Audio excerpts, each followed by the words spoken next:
Fala, nação rubro-negra, sou eu, Fabrício Lopes, aqui do nosso canal Resenha Rubro-Negra, trazendo para vocês as principais informações desta segunda-feira, dia 4 de abril de 2022, sobre o Mengão queridão. O Flamengo, que já está em Lima, se preparando para o jogo de amanhã contra a equipe do Sporting Cristal, a abertura do Flamengo, estreia do Flamengo na Libertadores da América. Flamengo que soltou a lista de relacionados ontem, eu vou debater sobre ela aqui com vocês, vou falar sobre ela aqui com vocês, assim como eu vou falar também sobre os principais problemas que o time vive hoje e as situações que estão sendo tomadas, as decisões que estão sendo tomadas nesse exato momento e que vão ser tomadas daqui por diante. Pelo menos 6 jogadores devem deixar o Flamengo nos próximos meses, de hoje até o fim da janela, lá em agosto. Pelo menos 6 jogadores devem deixar o time do Flamengo. Vou falar sobre isso com vocês. Vou explorar um pouquinho mais também o tempo desse vídeo, que é um vídeo que a gente conversa mais no horário do almoço, para poder falar sobre a situação do Jorge Jesus, a situação do Paulo Souza e como que a gente pode contornar tudo isso que está acontecendo no Flamengo. Mas antes de começar esse debate com vocês, eu gostaria de falar sobre o OneFootball. O OneFootball é o maior e melhor aplicativo de futebol do mundo. Com o OneFootball, nós podemos ver os scouts dos jogos do Mengão queridão e dos adversários do Flamengo. Agora vai começar Campeonato Brasileiro, Libertadores da América, Copa do Brasil. É importantíssimo a gente estar ligado em tudo o que acontece com o Clube de Regatas do Flamengo. E o OneFootball nos permite isso. Até porque você pode baixar inteiramente de graça o aplicativo pelo link que está aqui na descrição desse vídeo para iOS e Android. Então não tem por que não baixar. Baixa agora, nação, e ajuda o nosso canal com essa parceria importante. O OneFootball, o maior e melhor aplicativo de futebol do mundo. O link para o aplicativo, que é gratuito, tá aqui na descrição desse vídeo. Nação, Flamengo estreia na Libertadores amanhã contra o Sporting Cristal. Há algumas dúvidas com relação à montagem do time, se o Santos já estreia como titular no gol do Flamengo, se o Hugo permanece como titular. O certo é que o Diego Alves dificilmente terá uma oportunidade de começar o jogo amanhã. E o Diego Alves é um desses jogadores que devem deixar o Flamengo daqui até o fechamento da janela do meio do ano. O Flamengo até estudou fazer uma rescisão contratual com alguns jogadores do Flamengo. Mas a rescisão só funcionaria se ela fosse de comum acordo, se ambos os lados concordassem. No caso específico do Diego Alves, ele não concorda em fazer uma rescisão contratual. Ele acha que ele é um dos maiores goleiros da história do Flamengo. Por tudo que venceu, por tudo que produziu no Flamengo, ele tem uma história muito bonita mesmo. E agora ele está em decadência, ele está caindo e ele sabe que está. Mesmo que não concorde com todas as avaliações do Paulo Grilo e também do Paulo Souza, ele sabe que ele está em decadência na carreira, só que ele quer sair por cima. Ele quer sair com o nome limpo, para poder ser lembrado daqui a alguns anos com carinho pela torcida rubro-negra. Talvez ele tenha aprendido com o que aconteceu no Valência. O Diego Alves era um goleiro muito bem falado pelos torcedores do Valência, mas aí começou a decair nas suas apresentações, perdeu o posto de titular para um outro goleiro, e aí imediatamente o que o Diego Alves faz? Começa a juntar grupos nos bastidores do Valência para poder tramar contra o treinador, que não o escalava, para poder tramar contra o outro goleiro que estava sendo titular. E aí o que aconteceu? Eles meteram o pé no fiofó do Diego Alves de lá. Isso não é o Fabrício que está contando, não. Se vocês procurarem jornais, portais da época da saída do Diego Alves do Valência, vocês vão ver um padrão de comportamento muito parecido com o que está acontecendo agora no Flamengo. Mas talvez desta vez ele tenha aprendido e dessa vez ele não quer sair pela porta dos fundos, ele quer sair pela porta da frente para poder ser lembrado como um goleiraço, um dos maiores goleiros da história do Flamengo. Pela quantidade de títulos que ganhou, ele tem direito a esse posto, ainda que eu possa listar vários outros goleiros que a mim, Fabrício Lopes, chamaram mais a atenção não pelos títulos, mas pelo carinho, pelo amor, pela dedicação, pelo tempo que tiveram no Flamengo e sem jamais causar nenhum problema nas suas passagens. Tem o Raul, tem o Cantarelli, tem o meu preferido entre todos os goleiros do Flamengo, o Zé Carlos. Só quem viveu a época do Zé Carlos do Flamengo vai entender o porquê que eu acho que o Zé Carlos é o maior de todos, pela pessoa que era, pelo jogador que era, pelo rubro-negro que era. Enfim, mas isso é uma questão de preferência do Fabrício Lopes. Vamos voltar a falar sobre o Diego Alves. Então, uma rescisão com o Diego Alves é desconsiderada, tá? Porque ele não vai aceitar. Agora, ele aceita sim ser negociado no meio do ano. E é aquele caso que eu já falei com vocês. A negociação dele, preferencialmente, é para fora do Brasil. Ele quer sair do Brasil, até para poder cultivar toda essa idolatria que ele acha que ele merece ter dentro do Flamengo. Ele não quer ficar no Brasil, ele quer sair para outro time. Só não aceita sair do Flamengo pela porta dos fundos. E só não aceita também terminar os dias dele como jogador do Flamengo como a terceira opção no gol do Flamengo. Uma vez que o Santos chegou, o Hugo tá vindo bem à frente aí do Diego Alves e ele vê que profissionalmente ali ele tá ficando cada vez mais para trás, vai chegar num ponto que nenhum clube vai querê-lo, nem de graça, né? E aliás, ele tá um pouco revoltado com a situação que tá acontecendo com ele no Flamengo e o Dr. Márcio Tanuri mais uma vez tem culpa no cartório. Quando o Diego Alves ia estrear pelo Flamengo nesse ano, lá atrás, lá no comecinho do Campeonato Carioca, acabou sendo divulgado que ele estava com dores no joelho. E aí ele não treinou alguns dias no campo com o técnico do Paulo Souza. Acontece que não foi comunicado pelo Dr. Márcio Tanuri que o que estava acontecendo com o Diego Alves era um procedimento padrão que já existia no Flamengo. Que ele sentia dores no joelho, mas que ele não tinha lesão. Daí o departamento médico trabalhava com ele de uma forma individual, fazendo um tratamento particular com ele, para que ele pudesse atuar no final de semana. Vocês querem ver? Aconteceu isso agora, com o Fabrício Bruno. O Fabrício Bruno tá com dores no tornozelo, não foi a campo nos últimos dias, trabalhou com o Dr. Márcio Tanuri para poder sanar o problema das dores, chegou a aparecer na escalação do Flamengo como titular, acabou que na hora do aquecimento no gramado as dores estavam incomodando demais, ele acabou sendo retirado. Qual que é a diferença do tratamento do Fabrício Bruno para o que foi feito com o Diego Alves? No Diego Alves houve uma falha de comunicação do Dr. Márcio Tanuri com o Paulo Souza. O Paulo Souza entendeu imediatamente que o Diego Alves tinha uma lesão, não foi a campo treinar, está no departamento médico, ninguém do departamento médico falou nada com o Paulo Souza, então ele achou que o Diego Alves estava lesionado. Só depois que foi feita uma espécie de acariação entre o Paulo Souza, o Paulo Grilo, que é o preparador de goleiros, o Dr. Márcio Tanuri e o Diego Alves. Aí o Tanuri foi explicar o procedimento pro Paulo Souza. E pro Paulo Souza as coisas são bem claras. Não tá no treino, não tá treinando, não vai ao jogo. Que, aliás, é um procedimento que o Flamengo sempre adotou. A menos que haja alguma coisa diferente que chegue do departamento médico que mude a situação como um todo. Só que o departamento médico não comunicou, criou essa animosidade com o Diego Alves. E aí o Diego Alves, nesse debate, nessa cariação, aí ele se sentiu indignado, se mostrou indignado, aí ele foi um pouquinho áspero no jeito de lidar com o técnico Paulo Souza. Aliás, tem muito jogador do Flamengo faltando com respeito ao técnico Paulo Souza, respondendo de forma áspera, criticando nos bastidores, falando de forma a não respeitar a hierarquia. E aí, gente, eu vejo muitas pessoas falando assim, se o técnico Paulo Souza está sendo respondido, se o Paulo Souza está sendo afrontado pelos jogadores, é porque ele não tem comando. Não, não é isso. Ele está tentando, inclusive, retomar um comando que foi embora junto com o Jorge Jesus. Porque esse elenco sempre foi muito elogiado por ser contestador. Não, eu faço, mas eu quero saber por quê. Só que eles estão indo longe demais. Além de perguntar o porquê e de serem respondidos pelo Paulo Souza, eles querem determinar que aquilo não está certo. Eles querem taticamente se colocar dentro de campo, mas não como um conjunto. O Gabigol acha que tem que jogar fora da área, vindo, fechando com um facão, fechando ali de fora para dentro da área. Já o Bruno Henrique acha que tem que jogar mais perto do gol.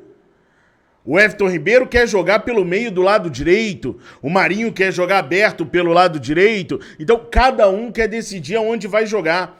E não pode ser assim, o treinador tem que bater o martelo, tem que ser ele a dizer, e ele está tentando recuperar essas rédeas que foram embora junto com o Jorge Jesus. O Domenech Torrent tentou e não conseguiu, Rogério Ceni nem tentou, se amigou com os jogadores ali e meio que fez a vontade deles, não apresentou nada de novo, não acrescentou nada no Flamengo. E o Renato Gaúcho, esse daí é o amigo da boleirada, nem pensou na possibilidade. Só que quando o técnico Paulo Sousa foi contratado, o Braz e Spindel falaram justamente isso pra ele, que ele tinha que assumir as rédeas. Aliás, o Spindel, gente, é um profissional que eu falo aqui com vocês desde sempre, que eu não entendo por que ainda tá no Flamengo. Aliás, eu entendo. O Spindel foi colocado no posto que ele está para ser os olhos do Luiz Eduardo Batista Obap dentro do futebol, para ser o contrapeso ao Marcos Braz, que é um adversário político do BAP. Só por isso que o Spindel tá lá. Segundo a reportagem do GE, o Spindel fez uma reunião no início do ano para falar com os profissionais do Ninho do Urubu, para que eles parassem de falar com a comissão técnica do Jorge Jesus. Para quê? Para cortar esse elo, essa viuvez que existe do trabalho do Jorge Jesus. Aí o próprio Spindel convidou o preparador físico do Jorge Jesus para um almoço, para um jantar com os jogadores e o Paulo Sousa. Apresentou para o Paulo Sousa foi super mega educado, porque já deu para vocês perceberem que ele é assim, mas houve um constrangimento ali, segundo a reportagem do excelente Caê Mota. Para que o Spindel levou esse cara para lá? Para fomentar o quê? Para criar o quê dentro do elenco? Só para criar mais problemas. Então o Spindel, nem de longe, é um profissional bom para estar onde está. Deve ser um cara maneiro pra caraca, já conversei com ele no WhatsApp, é um cara muito educado também, muito gente fina, mas ele não cumpre o que ele tem que cumprir. Ele é um diretor executivo que fica digitando contratos, que dá um pitaco aqui, outro ali, com relação à contratação de jogadores, mas não influencia em nada no dia a dia do grupo. Dá uma olhada no Rodrigo Caetano. O Rodrigo Caetano errou muito no Flamengo, sempre falei isso pra vocês, mas era um cara enjoado, que brigava pelo elenco, que fazia a ponte elenco, diretoria, dava a cara a tapa, dava... O que o Spindel faz hoje no Flamengo? Tudo é em cima do Braz, e é fácil bater no Braz, porque o Braz é um concorrente político de outros que têm interesse na próxima campanha no Flamengo. Agora ninguém bate no Spindel, o Spindel passa ileso em tudo. E detalhe, o Spindel recebe uma bolada grande, o Spindel é diretor executivo, recebe e muito dinheiro do Flamengo pra estar no carro que tá. E o Fabinho, que é outro que recebe do Flamengo também, gerente de futebol e ainda acumula a função de gerente do Centro de Inteligência de Mercado. Esse cara tem capacidade mesmo de estar dentro do Flamengo? A reformulação no Flamengo, meus amigos, ela tem que vir muito além do técnico Paulo Sousa. É essa a questão. Hoje eu não consigo dizer para vocês se o Paulo Sousa é bom ou se ele é um treinador ruim. Eu sei que ele tem 64% de aproveitamento. Em 14 jogos, ganhou 9, empatou 3 e perdeu 2. O time dele marcou 30 gols e sofreu 12. Isso eu sei dizer do Paulo Sousa. Mas eu não sei dizer se ele é um bom treinador, sabe por quê? Porque com essa sacanagem que os jogadores estão fazendo com o treinador, eu não sei se o problema são os jogadores que não querem jogar, pra mim tá muito claro isso, inclusive, ou se é o treinador. Ah, Fabrício, mas ele inventa o Marinho na ala esquerda. Gente, na ala esquerda ele só teve o Lázaro pra jogar e o Everton Ribeiro. O Everton Ribeiro fez biquinho, não quer jogar na ala esquerda. Diz, não quero jogar lá. Se for pra jogar lá, eu não jogo. O Lázaro era a única opção, ele precisava testar outra. Ele testou o Marinho, mesmo que eu não concorde com isso, ele testou o Marinho. O René não dá pra jogar. O René não dá pra jogar nem de lateral esquerdo, quiçá de ala. Aliás, deve ser o primeiro da barca a ir embora o tal do René. Então eu vou ficar muito do lado do Paulo Souza agora para ele conseguir fazer essa limpa no elenco, para ele conseguir tirar essas coisas ruins hoje que tem no elenco do Flamengo. Há jogadores no Flamengo que, além de serem Matusalém, além de ser velho pra caraca, não tá rendendo nada, ainda tá prejudicando, criando grupinhos, fazendo auê internamente no Flamengo. Então, primeiro eu quero essa limpa no elenco. Depois eu vou ver se o Paulo Souza serve mesmo para treinar o Flamengo, que como executivo de futebol ele tá fazendo o trabalho dele. Aquele trabalho que era do Spindle, o Paulo Souza está fazendo. Está afastando umas lideranças e outras. A gente não pode afastar por afastar. Tem que levar os caras, colocar os caras no banco, cortar os caras de última hora. Não pode afastá-los, tirá-los do convívio dos jogadores, colocá-los para treinar em outro horário, porque isso configura assédio moral. Então, até nisso o Flamengo tem que pisar em ovos. Até nisso as coisas... Se é na década de 90, mas esses 8 já estavam afastados há muito tempo. Depois iam os 8 na Justiça do Trabalho para pegar dinheiro do Flamengo. Mas agora o Flamengo trabalha de uma maneira mais correta. Só para vocês terem uma ideia, o nosso adversário, o Sporting Cristal de amanhã, ele nos últimos 5 jogos tem 3 vitórias, assim como o Flamengo, 2 empates, o Flamengo tem 1, e eles não têm derrota. Nos últimos 5 jogos, o Flamengo tem 1. Eles marcaram 11 gols, sofreram 6 e tem um saldo de 5. O Flamengo nos últimos 5 jogos tem 3 vitórias, 1 derrota e 1 empate. 9 gols marcados, 3 gols sofridos, saldo de 6 gols. Os times estão bem parelhos nesse início de 2022. O Sporting Cristal, em 2000, passou por uma situação muito parecida com a do Flamengo, com jogadores remanescentes do vice-campeonato da Libertadores da América em 1997, a melhor colocação do Sporting Cristal.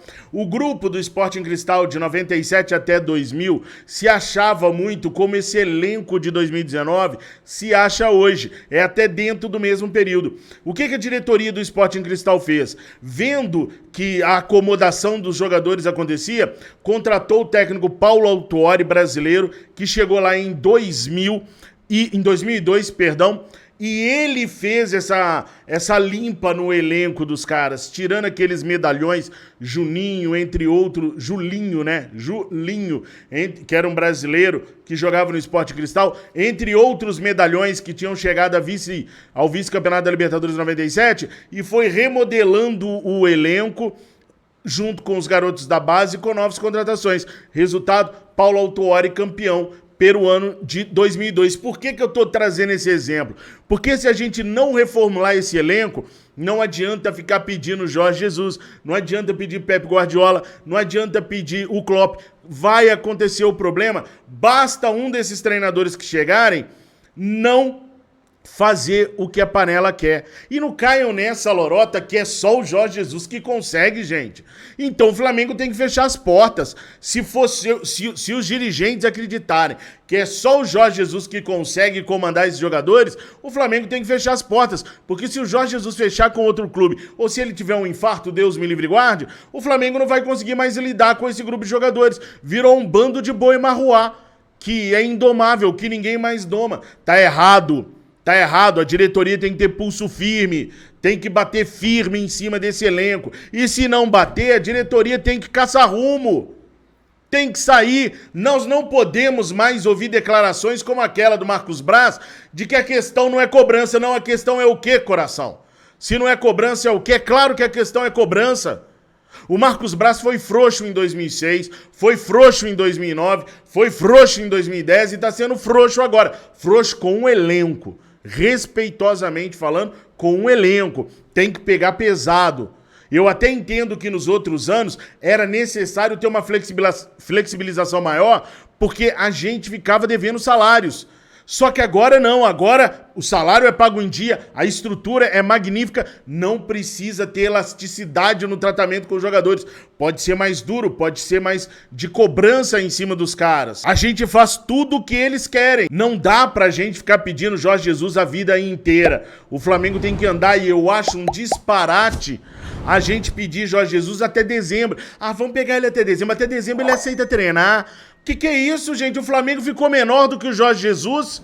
O Jorge Jesus agora é maior que o Flamengo pra gente ter que pedir, pelo amor de Deus, ô mister, treina a gente até dezembro, depois a gente vê o que acontece. Daqui até dezembro a gente tenta te convencer que a gente é melhor do que a seleção brasileira, que a gente é bom pro senhor, a gente vai fazer de tudo pra você se apaixonar pela gente de novo. Que é isso, gente? Isso daqui é Flamengo. Flamengo é muito maior do que Gabigol, que Jorge Jesus, do que Paulo Souza, do que Diego Ribas, do que Diego Alves. Flamengo é maior que tudo. Sabe, essa síndrome de vira-lata da torcida rubro-negra tem que acabar. A gente tem que levantar a cabeça e entender que nós somos os maiores. O Flamengo perdeu o Zico, gente. O Flamengo perdeu o Zico. E o Flamengo sobreviveu e nós estamos aqui até hoje. Como é que a gente pode ter medo de não ter um determinado treinador que esteve por aqui por 8 meses? Deu super certo, foi legal, mas foram 8 meses. Ninguém nem sabe se o Jorge Jesus vai ser respeitado quando chegar aqui de novo. Aliás, o Jorge Jesus teve embates muito mais sérios do que o Paulo Souza tá tendo, porque ficava escancarado dentro de campo. O Gerson teve que ser contido pelo Rafinha, porque o Gerson queria encarar o Jorge Jesus. O Gerson foi pra cima. O Rafinha brigou com o Jorge Jesus publicamente e internamente dezenas de vezes. Por que o Paulo Souza agora não pode? Eu não sei se o Paulo Souza é o técnico ideal pro Flamengo. Eu sei que o Flamengo hoje precisa de uma reformulação de cima a baixo. Eu sei que o Fabinho tem que cair, eu sei que o Juan tem que cair, eu sei que o Spindel tem que cair, eu sei que o Tanuri tem que cair, eu sei que se o Marcos Braz não mudar, ele vai ter que cair também. Eu sei que meia dúzia de jogadores tem que cair. E o Flamengo já identificou a meia dúzia de jogadores. O Flamengo está negociando o Ramon, que infelizmente com o Paulo Souza não conseguiu jogar. Mas o Flamengo pretende negociar o Diego Alves, o Diego Ribas, o Léo Pereira, o René, o Maurício Isla, o Andrés Pereira e o Everton Ribeiro. Todos esses jogadores devem ser negociados pelo Flamengo daqui até o meio do ano. Então, logo a janela de transferências abra, o Flamengo não vai mais impedir ou dificultar a negociação com esses atletas aqui. Cabe a nós, torcedores rubro-negros, apoiar o Clube de Regatas do Flamengo. Não apoiar o Paulo Souza, não apoiar o Braz, não apoiar o Gabigol, não apoiar o Diego Ribas, nada disso. Nós temos que apoiar o Clube de Regatas do Flamengo. E temos que desejar o melhor para o Clube de Regatas do Flamengo. O melhor para o Flamengo hoje, do meu ponto de vista, vocês coloquem aqui nos comentários o que vocês acham disso. Do meu ponto de vista, é fazer uma limpa, uma reformulação no elenco. E depois uma reformulação na diretoria. Só que essa é mais difícil. Porque essa depende do Landim. E para o Landim mexer deste nível na estrutura do Flamengo, só se as organizadas fizerem muito barulho. Só se as organizadas fizerem muito, mas muito barulho. E eu digo barulho, violência, não, nunca, jamais. Violência é retroagir. Violência é coisa de Neandertal, de homem das cavernas. Violência nunca. Protesto sempre de maneira inteligente. Pressionar sem ser violento é muito mais sábio. Mas escrevam aqui nos comentários tudo que vocês pensam a respeito disso. Amanhã tem jogo contra o Sport Cristal. Meteu uma goleada no último jogo aí, 4-1 pra cima do San Martín. É o 7º colocado no campeonato peruano, com 12 pontos em 7 jogos. No campeonato peruano, os caras têm 3 vitórias, 3 empates e 1 derrota. 13 gols marcados, 9 gols sofridos. Me espanta mais ainda um detalhe.